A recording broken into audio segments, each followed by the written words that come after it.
Hi, I'm Ari, I'm the Oak Witch, and today I'm with Lusete. And we're going to be talking about Wicca.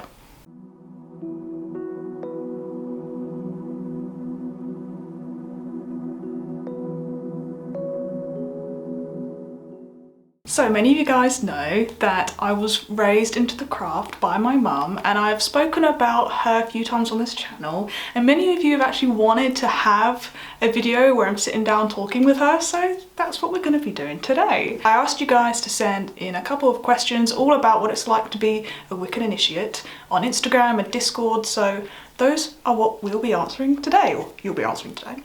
And yeah, do you want to give a little introduction about yourself? Yeah, so my name is Lusete, and I've been certainly within the pagan path, now nearly 20 years ago. Yeah, just over 20 years ago. Not always a Wiccan initiate. I was a solitary practitioner for many years, and then I found a coven and I trained with a coven, and then I became an initiate. And now she runs her own podcast as well. Do you want to talk about that? Yes, I run the Wiccan Life podcast just as an aim to teach people how to meditate, because meditation is actually quite a key factor, part of our path, and so important. And I just wanted to make it really easy for people to know how to meditate, to give it a go and to find it easy. And Wiccan Life is a stepping stone towards that, to help you meditate. Yeah. And I will leave the link to your podcast down below so people can check that out. So I think the first set of questions are more about yourself, so we'll go through some of those. The first one you've kind of already answered, but you can maybe go into a bit more detail if you want, and it is, how long have you been practicing in general? In general, I've been practicing this pagan path. It was just 2004. Yeah, that's when I discovered paganism. I went to a trip to Edinburgh with my sister. I was very much a very good Catholic then, and my sister insisted on us going into this Celtic tour, and I'm a very keen photographer, so I had my photographic equipment. I said, sure, I get to take pictures of sites while you do your thing. And the tour guide at the end asked us, they were doing divination by rod divination, and then she said, would you like to have a go? So I was in a corner, so okay, I'll have a go. And I was just so surprised that I was walking around and these things were working for me, and they were answering all the questions right, and I thought, I'm not moving them. I'm not moving them. So yeah, I came back home and I just started researching and trying to find out, one click goes to another. That was your gateway drug. Yeah, and here I am. So from being that solitary researching position, how long did it take you to know that you actually wanted to join a group? It was probably a good 8 years in, after reading, because there's only so much you can read in books. Mm-hmm. And at the time, Children of Artemis, which I think they still do actually, they had this forum where you could go and ask questions, and it's only so much you can discuss in a forum type environment online. Yeah. And it gets to a point that after a few years you want to know more, and you want to learn from people that know their stuff. So yeah, I decided, it was just spur of the moment. I saw a post on Facebook and I just clicked on it, and I thought, I didn't know you could join groups and do a training for a few, to join a coven. So that's what I did.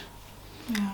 So the next question is, in your personal practice, which of the solo or collective practice is preponderant, and did it change over time? As for my personal practice, that's always been growing. And I think the moment when I did more personal practice is when I'm very lucky. We're sitting in a room that I call my temple, which we get together as Coven. So having a personal space, a room where it's just for me to just walk in, everything's already set up and I can just do something, whatever I want, that increased. Whether it's more than my group practice, I don't know. I would like to say it's 50-50. We do get together at least once a month. we come together and we learn together as Coven and we practice. But it's not only that happens, I also go and see friends and we practice together in groups. So, and I have to work. So I would say it's very, very close to being 50-50, maybe a little more on my personal practice, especially when I get obsessed about a certain subject. But no. To be fair, group ritual like once a month is quite a lot. It's quite a lot. frequent. Yeah. So, and I have to plan them, and I have to write them, and I have to think about what we're going to do.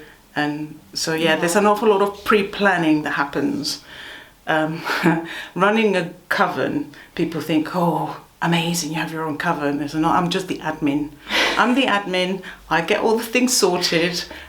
You're pretty much a secretary, schedule programmer. You're doing all of that part, and then you're a host because they all come to your house, and you have to make sure that everybody's fine, that everybody gets something out of it. So you are the host of the party. There's a lot of behind the scenes stuff. There's a lot of behind the scenes stuff, making sure that everybody's okay, that everybody's in the right space, that everybody has that experience. And when you write the ritual, you have to make sure that everybody's going to get something out of it. And it's not as glamorous as you think it is. It's interesting as well, because I guess there is like a nurturing aspect as well. You want to make sure people are comfortable because it is a sacred space. Yes, you want to make sure people are comfortable. That's why when we train people, it is more about all of us knowing each other and being comfortable in each other's places. And sometimes I've had to tell people, I'm sorry, but our covering is not for you. And it's not personal, it's just that I know they're not going to fit in well with the rest of the group. And sometimes some people, it's just Wicca is just not for them, and I offer them an alternative, maybe look into something else, or they're just not ready at that time. And there are other groups that they can go. There's loads of groups. There's lots of groups, so it doesn't have to be just Wicca and precisely my coven. There are other ones out there. Yeah. So how do you interface magically with non-Wiccans? So presumably that means with other magical practitioners, pagan people that aren't Wiccan. So do you sort of interact in a magical way, I guess? I mean, I went to a psychic weekend. They wouldn't consider themselves pagans at all, or that they're doing magic, although in my opinion they are, in a different way.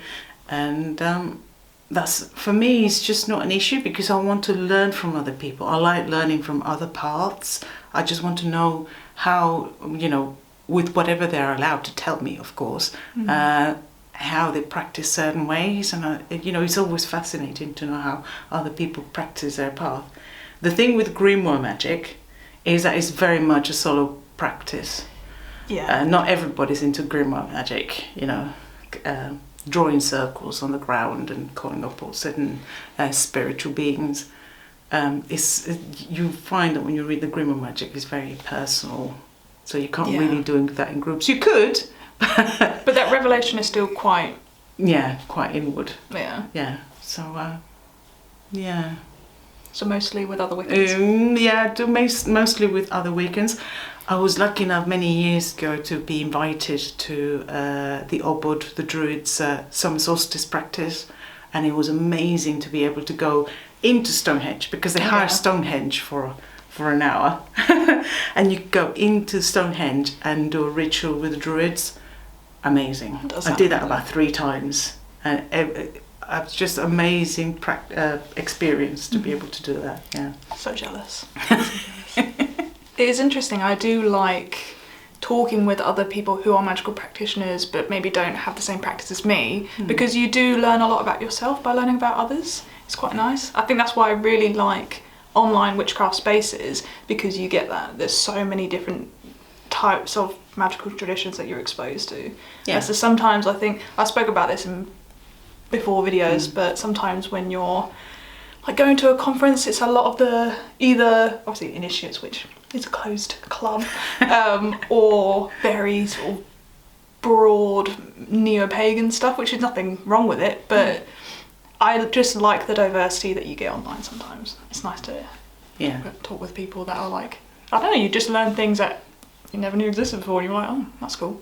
Yeah, exactly. Yeah. So this next question, even as an initiate, what has your experience been regarding working or learning in a group compared to being solitary? You kind of touched on that before, but it's, yeah. They both offer unique perspectives.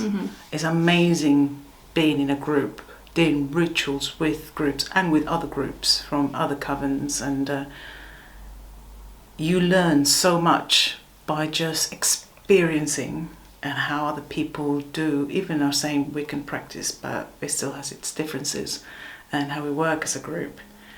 But also as a solitary practitioner is about, I read something, I'm gonna have a go. What could happen? Yeah. So I just have a go and think, oh, and then you find ways to improve, and again going online and searching how other people have done this other practice and think, okay, I'm gonna have a go at that. And yeah, I think they both offer unique perspectives of different workings, and you just can't have one or the other. I think both. You need to have, for me anyway. For me, you need to have both. Yeah, it is, because my practice has been quite solitary for quite a while. But even when we would go to some conferences and like pagan events in person, and you would do like the gatherings, you do the big rituals, feeling the energy of like everyone tuning to like the same thing. Yeah. Like even then, even if it's not like a more intricate ritual, it definitely, like, you feel something, you know. So it's interesting. Yeah. I'd like to definitely experience more of it, but you don't know. Yeah. This question is actually one that came from me. Okay. Because it's an interesting question. So is there any part of your journey that you regret, or looking back would want to go back and do differently? Not to stir the pot. I know. I don't, not really. I don't think I do. But it's purely because I wouldn't be where I am now if I hadn't gone through the bad parts of the journey. Yeah. You know, I think the only thing I tell people, just remember, regardless of which pagan path, religious path people are in, they're all still people with people problems, with human negatives and positives, and it's just remembering that we're all still human, and with that comes the normal human interaction, which can be good and bad. You're not always going to like everybody, you're not going to get on, you know, there's always discord, arguments, but there's huge friendships, and it's just realise that, it's the fact that they're all still human. Yeah. So don't put anyone ever on a pedestal. Yeah, definitely. You know, just don't put them on a pedestal, they're all still human. Yeah, I think that's definitely something which gets talked about a lot. Well, I see a fair amount of people doing videos about, you know, the red flags of covens, and I know Thorn Mooney in her book discusses it, you know, what should, you know, you should raise your eyebrows at a little bit, be more cautious of this and that, and even in more online spaces like grifters in the community and people that are just like exploiting people, and, you know, there's all sorts of dangers out there, so I think, Yeah. Exactly. So that was like a little bit background about you, and these next set of questions are more about Wicca in general. So we'll go into some of those. So the first question is, what really is Wicca? And I think this is probably framed from the understanding of Wicca from a lot of people who aren't really that savvy or know much about initiatory or British traditional Wicca, are more probably face-to-face with the online solitary Wicca, which I know rubs a lot of people the wrong way in the community. So you want to talk about that maybe? If we're talking about initiatory Wicca, and I do always differentiate it, but call it initiatory Wicca, because I don't have a problem if people want to call their solo practice as Wicca. That doesn't bother me. But initiatory Wicca is, as it was conceived to be a group practice, that you work very closely with a set of friends, well, not necessarily friends, but with a set of people, and you all work towards the goal. It is a practice, even within the coven, not all people believe in the same deities or have the same religious sort of side of practice. Yeah. And it's one that it is closely related to the wheel of the year. We do go around the cycle of life and death and rebirth, and we practice all our rituals that go as a group. We practice those rituals that we go through the wheel of the year, and we celebrate life, but we're not afraid of death. And we look forward to the rebirth. And I think the distinction which might help a lot of people who maybe don't know much about initiatory Wicca is that orthopraxy and orthodoxy, like the understanding that it emphasizes more on the praxis of it. So as you were saying, like you can come into a Wiccan ritual with your own set of philosophies or religious like understandings of the world. Yeah. It doesn't actually matter that much. Yeah. It's more about what you're doing. So I think that will help a lot of people, because the understanding of Wicca as like a one size fits all thing is like, oh, it's a god and a goddess, and you know, it's very much like looking at it a bit too simply. I don't think a lot of people really understand. Yeah, exactly. Yeah. And it's not that binary either. Well, yeah, I think that's another thing which sets a lot of people, makes people a little bit more uncomfortable when we're talking about Wicca, because I guess a lot of people are trying to be more progressive with like understanding like beyond the binary, which I personally do, but I think it's also maybe a little bit of a misunderstanding about... Definitely. People believe that as Wiccans we're very binary. It has to be one extreme or the other. Just imagine it as being one... like a spectrum. A spectrum. It is one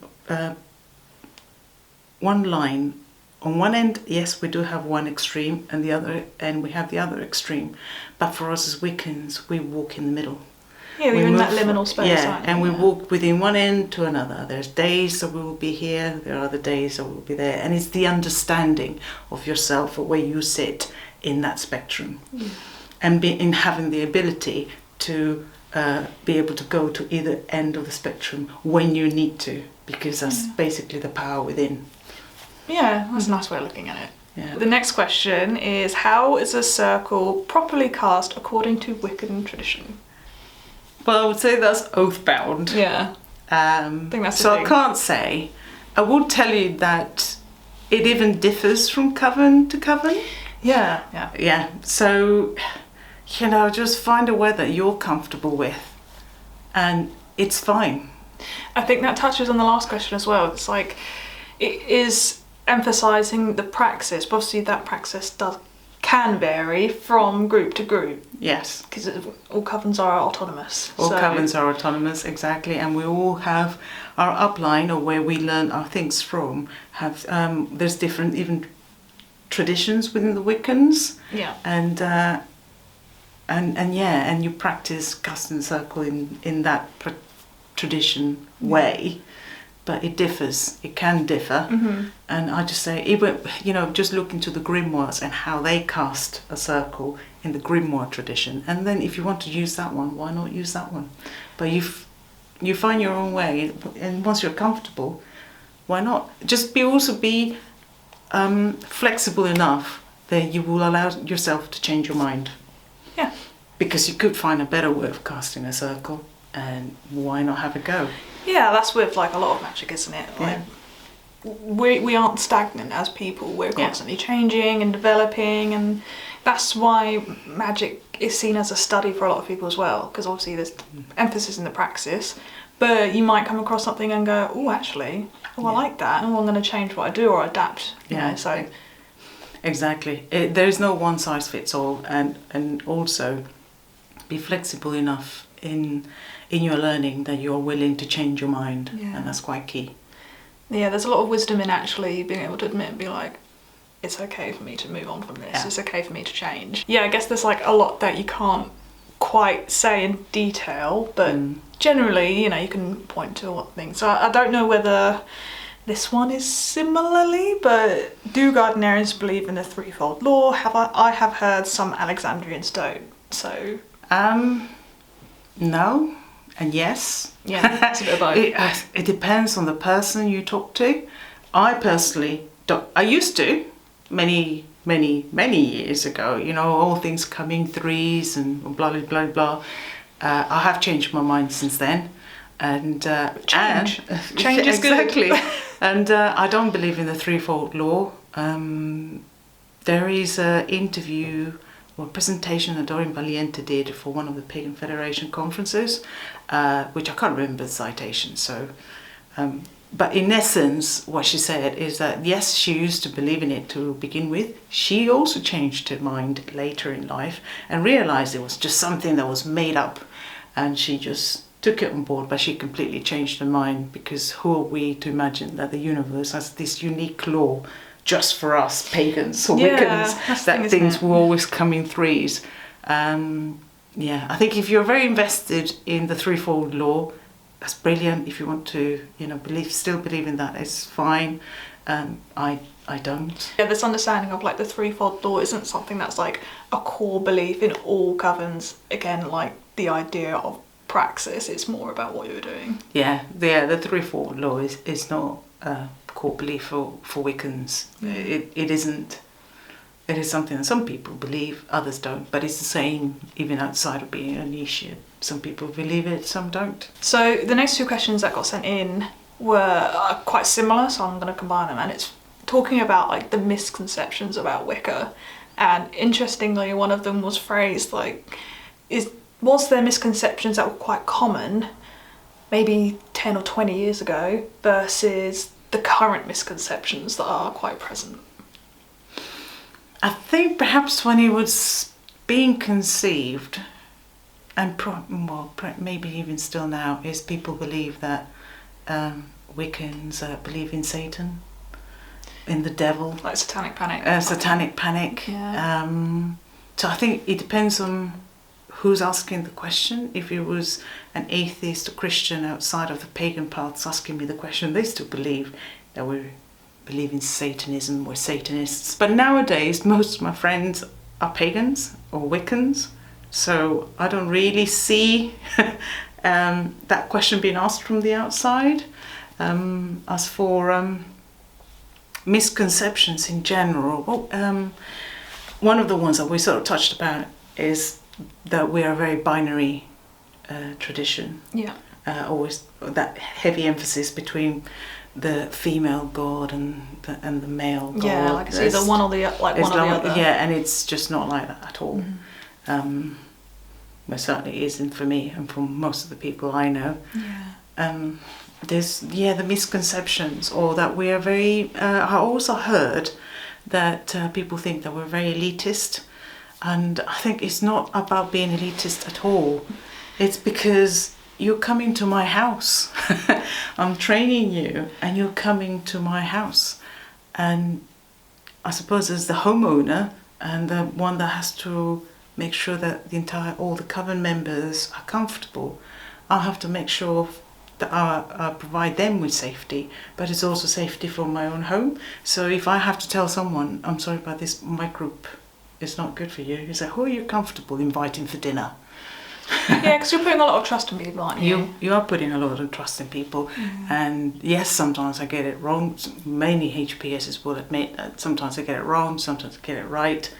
But it's not about being elitist. It's the fact that, you know, we have to be choosy about who we allow into very, very, very private rituals. Yeah, and you're quite vulnerable as well. So if you don't trust someone completely, and you're not comfortable around that person, exactly, then there's a lot of things that could go wrong. And it as a HPS is my responsibility for the safety and welfare of all the coven members. So I want to make sure that they all feel safe.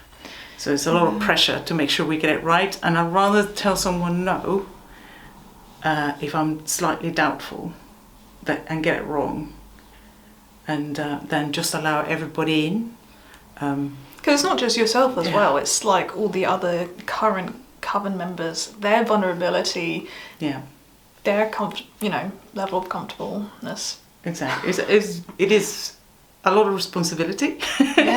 But that's why I know some people would shout that being elitist. It's not. We're just taking care of our group. and ourselves and our home. Yeah. And that's mainly it. Like we said before, like you're human people having human feelings. Yes, and things like that. we're human people. We're humans having human problems, having human interactions, and just because you didn't get into one group, you could try a different group. It is a matter of finding the right group, and you know when you meet a group of people whether you click or not. Yeah. Yeah. I think it's interesting seeing it maybe like misconceptions within community and misconceptions from people outside of the community. The community being like broadly pagan, witchy, magical, Because I think a lot of people do have those misconceptions about Wicca in community, and then outside of community, people just think you're weird. Or I guess back in the day as well, there was this whole like sex cult sort of thing that people would put that label or like think that's what Wicca was all about. People would, I guess. No, I mean each to their own. If there are groups that want to do that, that's great. I don't. But it's not like that's what Wicca is. Yeah, that's not what Wicca is, and there's that type of groups even outside of Wicca. Yeah. So that's definitely not all what Wicca is about. No. Yeah. I guess a lot of people will. It goes into that when you're talking about Gerald Gardner and like history of him, but that's a whole conversation for another day, maybe for another interview. It's fine. We'll brush past that. Yeah. As someone who is more into the folk witchcraft and traditional witchcraft spaces, I quite like this question. So, what are your thoughts on the rivalries between traditional witchcraft and Wicca? See, I don't see it that there's a rivalry, but maybe it's just me. I know that Wicca bashing happens, but then I am really comfortable with my practice, and I'm confident. I love it. I embody it. I teach it. I ask, for those who want to join. We don't go round preaching, because to be an initiate, you have to ask for initiation. You have to ask for training, and then you have to ask for initiation. So we're not going out there trying to convert people. People just come to us. I don't see how can that be a bad thing. And I know there are certain books on tradcraft where I've read, and the first chapter is always about how the Wiccans are doing it wrong. And I think, please, can we move past that? Yeah. Surely we've all grown up now, and we can just all know that we all practice different. We all practice differently, and we're not asking people that. We're not saying Wicca is the only way, because it isn't. That's the thing as well, isn't it? And I love reading about traditional witchcraft. That's why I really love the books that Kelden has written, because it was a breath of fresh air with the first few pages of his book. So let's just go and pass it. We don't need to do this Wicca bashing. And I thought, thank you. I just want to know what you're doing. It would be nice. Whatever you're willing to share, I like to read about it and learn. Could we move past this rivalry? We're all comfortable with our own practices. We're all willing to learn. Yeah. So there's no need to criticize other people's paths. Having a friendly discussion and learning from each other, yes. Criticizing, I think, why do you feel the need of criticizing? Yeah, I think I do see it both ways as well, and it's interesting. I think a lot of people sort of form this idea that it is Wicca versus tradcraft, maybe because of like the history of the traditions developing and rivalries between the founding people, and people sort of take that on as time goes on. Like, you don't know, like exactly. Wicca is obviously tied to Gardner, but it is also now beyond him, I would say. Yeah, it's absolutely growing, definitely growing, and I do think it is now a movement of its own. Yes, you have the founding members, the founding people, the people that started it all, and we thank them for it, but we don't necessarily have to carry with us the negativity or anything that they did. Then we're not saying they're perfect. They were not perfect, but we don't have to keep following the negative sides either. Like, let's just keep moving and growing and developing this path. Yeah, because I think people sort of hold on to these, oh, well, they didn't like that person. And it almost like deifies them in a way, like they're treating them as deities. Like, you know, we can rid ourselves of that. Yeah. It's fine. Never put anyone on a pedestal. Yeah, even Gardner. Even Gardner, exactly. And this last one again is by me, and it is, why do you think there's such a strong importance of keeping things oath-bound or secret? Things are important to keep oath-bound and secret because Wicca is about experience. And that experience needs a framework and a reason why it happens. And you cannot explain the experience you feel. It's ineffable. So we do it within a group setting and you facilitate the experience. And even when we're together in Coven, every person has a different experience. Yeah. But it's because it's that. It's what I tell people, you know, if you're a person that loves spoilers of movies, then go ahead. Go and find out over there. You're not going to find out from me. And lots of Wiccans that don't divulge anything. If you like spoilers, go and find out. But if you're one of those people that don't spoil it for me, I want to go there and have the full experience of seeing it for the first time, then that is why we tend to keep things oath-bound, because we don't want to spoil it for people. And even when you experience it, how do you explain it? You just can't. Yeah. The only word that you hear from people, oh, it's wonderful, amazing. And you can't get an explanation of why it works. It just does. It's beyond words, isn't it? Yeah, it does. It is ineffable. And yeah, there's a certain framework that we do keep both bound, but because it is something you have to experience. I mean, they call it the mysteries for a reason, right? Exactly. So, yeah, it's a mystery. So the next set of questions is all about initiation, because I actually had quite a lot of questions specifically about initiation, so it'll be interesting to see how much you can actually share. Yeah. And the first question is from me, and it is just, did you have any reservations before your initiation? I didn't actually. No, you're just like, yep, do it. Yeah, yeah, it's just, yeah. But I am the sort of person that will get into a roller coaster without thinking twice. So, yeah. That's just positive and negatives. Oh, you're climbing a mountain. Oh yeah, let's go. I literally did that. Yep. Oh, what's the one in the Lake District? Scafell Pike. And there was points when I was climbing that and I thought, you know, my children don't actually know where I am. This is quite dangerous. Yeah, so I didn't. You didn't sell it to us like that at the time. So I know. Good to know now. Oh yeah. It's when I was climbing up and the mist was coming in and I thought, oh, maybe I should have told them where I was going. Well, it's fine, you're here. Yeah, you survived. I've survived. But then, yeah, it's the same thing with initiation and ritual practice and the grimoires magic and all the different even things that I practice. I thought, oh God, let's just have a go. Yeah, why not? What could go wrong? What could go wrong? Some good spirits. Exactly. It's yeah, exactly. So I've got that attitude. I know there's people that are more reserved and they get really nervous and and everything. And you just have to walk them through it.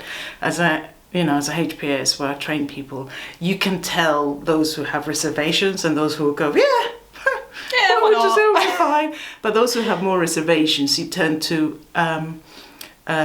basically maybe go through a bit more of the process, things that they could expect. But that comes after they've asked for initiation and the whole coven has agreed, and then you think, okay, this is what's gonna happen.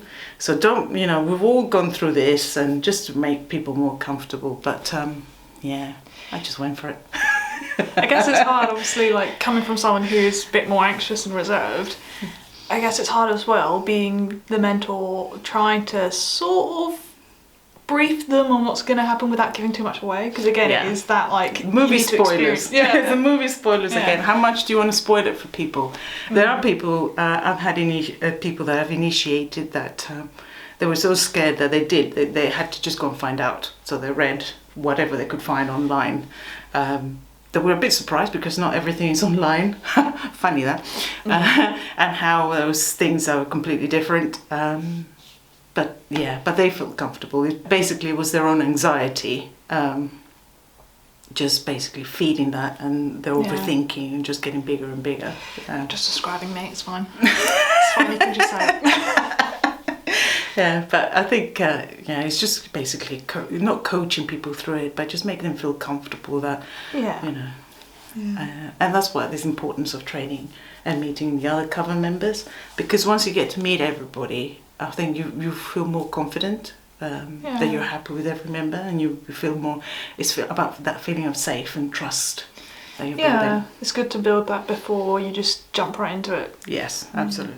So the next question is, what discrepancies between expectation and reality have you already noticed when it comes to initiation? Well, it depends, because you don't know what to expect. So it depends on how much you know already. Yeah, it depends on how much you know already. So some people come with absolutely zero expectations, and they're very pleasantly surprised. I would say that there's always changes that happen when you get initiated or when you get your second or third degree, but that's just because part of you changes. So I think you should expect definitely the changes that do happen, realizations or just shifts around your life, because they do happen. Well, when I got initiated, I got divorced, so pretty big change. That was a pretty big change. Yes. I mean, you hear stories of like things that happen to people, and you're like, oh. Yeah, exactly. So don't expect anything is the lesson. Yeah, just don't expect or expect everything. No, I think people generally come with no expectations. They literally don't know, because most of the people, there's only been one or two people that actually read as much as they could, but most people have no idea what happens, so they didn't expect anything. And the funny thing is, most people don't remember. Don't remember their initiation. No, the next day it's all like a bit of a blur, because there was just, it's something that happens that you just don't remember, or remember bits. And it's because after people are initiated, I give them the first degree, so they have it for their Book of Shadows, and then they read through it, and I was like, did I do that?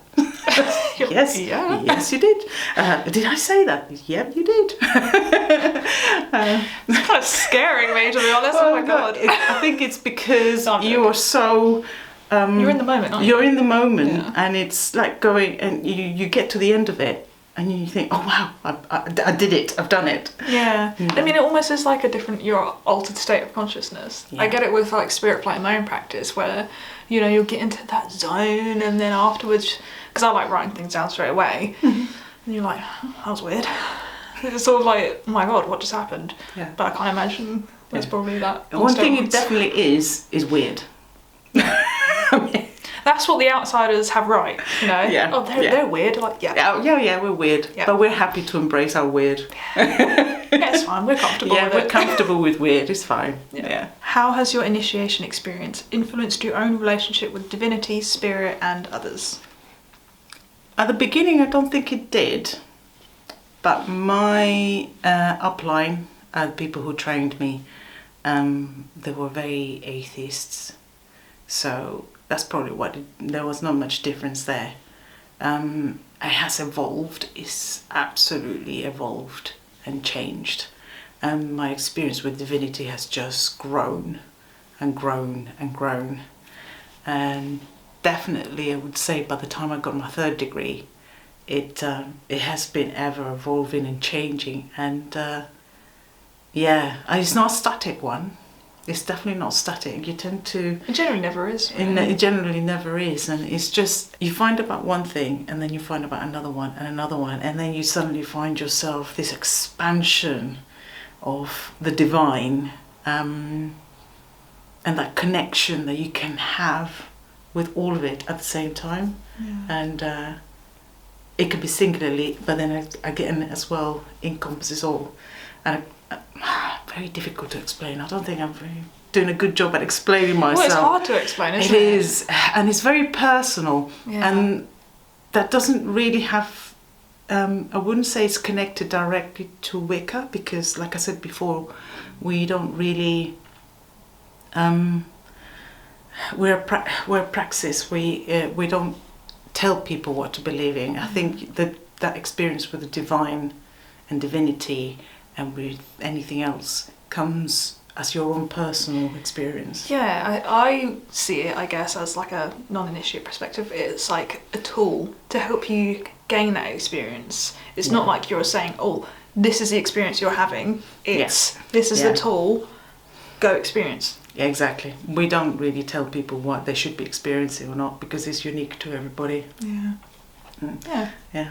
It is a framework. I think that's probably the thing that I can keep coming back to is Wicca is a framework, and we just facilitate something for you all to experience. I like that way of describing it, a framework, because I think it's very true. It's just literally a frame in which you can build upon it. Exactly, yeah. And everybody and Coven members, they all bring their own part to it. Yeah, which is like ties really nicely to this next question, because it's, I guess each Coven might alter slightly how they do it, but my question is, what would you change about the initiation process? Oh God, there's one thing that I would change. Can you say it? Can you not? This is something that tends to divide a lot of Wiccans. There's some very, very, very few Wiccans where they believe the Wicca should only be practiced by heterosexuals. And that pains me, because that is just not true. That is just not true at all. In fact, we're definitely a mixture of the whole plethora of different identities that you can have, and we're very accepting of everybody. And I think that's probably the one thing that I would change, is just please, don't, if you find yourself a group that is very homophobic, just walk away. That's a red flag. Absolutely, just walk away. There are other groups out there. Unfortunately, that small number of people make a lot of noise.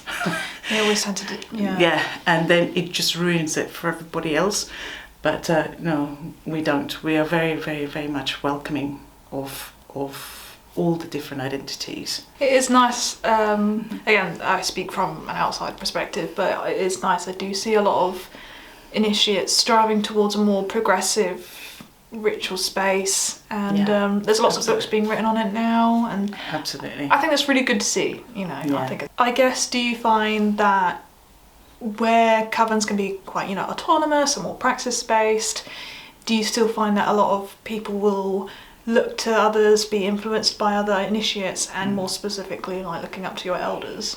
There are some covens that do that, yeah. They definitely follow the tradition, because this is how it's done traditionally. This is the way we're going to do it. Where there are quite equally the same number of other people that will turn around and say, no, Wicca is about being progressive, about being able to change your practice according to the society that you're living in. Because our current society, it is so different to a society where Gerald Gardner did his first coven. Just completely different. So that's why we have to move on with society in order to keep surviving as a Wiccan practice. And that's the main message that I wish people just got in general. We do keep evolving, and just don't let one experience with one group taint the whole of the initiatory Wicca, because it's not like that. Yeah. We are autonomous, so we are allowed to have our own mind. Yeah, I guess it's like with any tradition, not one aspect is like or person is a monolith or voice for the whole. Exactly. Yeah. Yeah. And that applies to all religions. It's the same thing. Yeah. Nuance. Oh, okay. Well, this has been really lovely. The last question is more of like a bit of advice, so I thought we could end it on that, because that would be nice. And it is, how can you find a coven when you are new to witchcraft and want to have help or guidance? Yeah, I did do a video about this, which will be linked down below. Yeah, but in summary, I suppose, some people go to moods. Some covens run moods. Not all moods are run by covens. But, you know, there are moods that are run by covens. For people who don't know, what is a mood? It's where you get together about once a month. Sometimes happens, usually in a pub. All pagans, they all get invited. Some people were just there to discuss things. Other people would to organise a mini ritual, open ritual. So that's what we call a moot. In England, in the UK, we have the Pagan Federation, and when you join, they send you a list with all the moots that are local to you, or you find out through Facebook as well. There's several Facebook groups. That's not the only way. That's one way. If you want to go meet people face to face first, and then ask for initiation when you meet someone that's Wiccan initiate, if that's what you want. It could be that that group is run by a completely different group of pagan paths, and it's just not a problem. You like that, just go with it. There is Mandragora Mágica, which is a website. They list covens that are looking for trainees, and that's from across the globe. There's 2 Facebook groups. There's an Alexandrian Seekers group and a Gardneria Seekers group as well. I can't remember their full names, but there's an Alexandrian version and Gardnerian version, and in there they have covens listed as well. And the people who are on those lists have been vouched for, meaning that we know that they're initiates. That we know that they're all initiates, and that's where they're all listed. Don't ever confuse vouching for as vouch for character. We're just saying we vouch for the fact that they're initiates. To judge the character, you have to do it on your own. Yeah, that's something we didn't really talk about, the whole idea of vouching and vetting. But again, there's so much we didn't talk about that. Yeah. We'll be here for hours. Exactly. Some covens have websites. My coven's got a website. And yes, and usually it's through knowing, it's just through meeting people. There's lots of pagan camps, and you just get talking with people.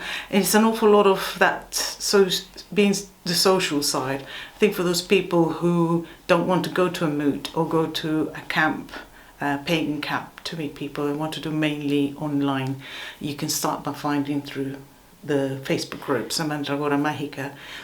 But do know that eventually you have to go and meet them face to face, because training is face to face. Yeah, for initiatory, some elements can be done online, but eventually you have to meet them face to face.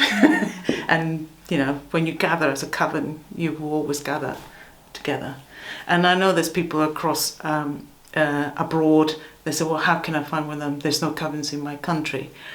I know that's hard. I've known of people that have travelled, that basically they get on an airplane to go to their coven.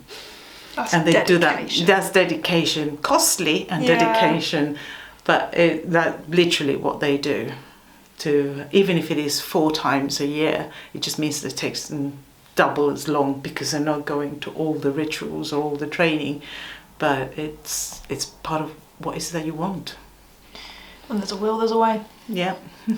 Yeah, I mean, as far as my advice was off of that, there are Discord servers where you can connect with people, and I guess in a way, like, it's networking, you know, talking with people, meeting new people, expressing your interests, and maybe they can point you to other people, other resources. Yeah, but always keep the common sense with you. Nobody's ever going to ask you for any special favours. Definitely not sexual favours. If anybody does, you just run. Run far away. Nobody ever asks you to buy you things, buy them things, or give them money directly. Training within initiatory Wicca is always free.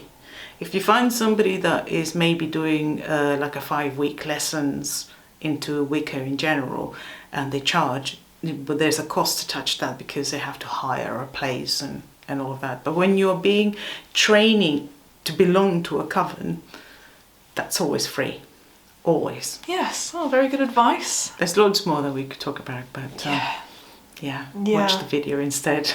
Well, if people like this video and they have more questions that you didn't answer, we can always do another one at some point in the future. And we may or may not be doing a Hecate video as well. I have Yes. teased to my audience. I've had people say they really want that as well. So we might have to actually do it. Excellent. So yes, more videos like this would be quite nice, because how many years have I been in videos and never actually did it? So yeah. Yes, exactly. Now we actually need to be doing it. Okay. Now we are. Yeah. Well, thank you for joining me on being on this channel. Oh, thank you. Thank you for the opportunity. Yeah. And again, I'll leave all of your links. You can find Wiccan Life, and all of the resources will be in the description below. So check that out. And yeah, thank you so much for watching. Thank you again to my members. Really, really appreciate it. And I will see you in the next one. Yeah. Thank you. Bye. Bye.